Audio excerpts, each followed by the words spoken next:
画蛇添足。从前，在一个小镇里，有一个大家族。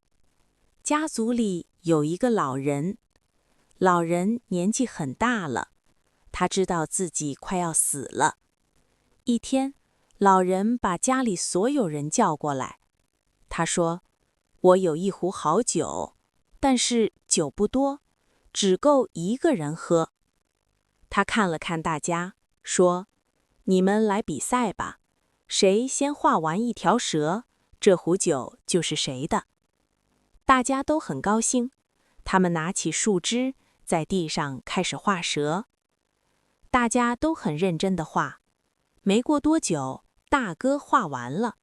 他站起来，大声说：“我画完了，我赢了。”他拿起那壶酒，他很高兴，他心里想：太好了，这壶酒是我的了。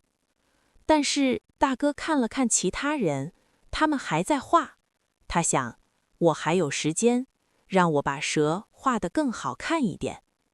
于是大哥蹲下来，又拿起树枝，他开始给蛇画脚。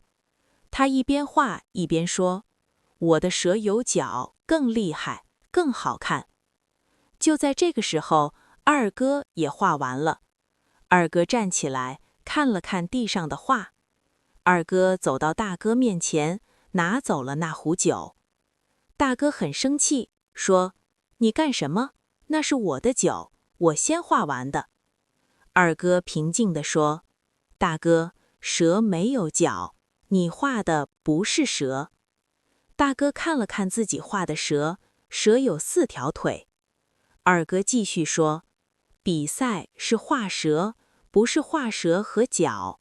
你画完了，但是你又加了脚，所以你的画不对。”旁边的3哥、4哥和阿福都点点头，老人也点点头，说：“二哥说得对，大哥，你先画完了，但是你做了不需要做的事，你加了蛇没有的东西，所以你输了。”大哥低下头，他很后悔，他说：“我太聪明了，反而做错了。”老人笑了，说：“做事要做该做的，做完了就停下来，不要加不需要的东西，多做不一定更好。”二哥拿起那壶酒，喝了一口，他说：“谢谢大家，这酒很好喝。”阿福看着大哥，小声说：“大哥，下次我们一起喝好不好？”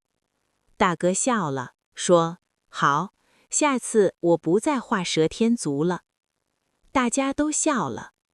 从那天开始，大哥做事很专心，做完了就停，他不再做多做没用的事了。他常常对自己说：“做好该做的事就够了。”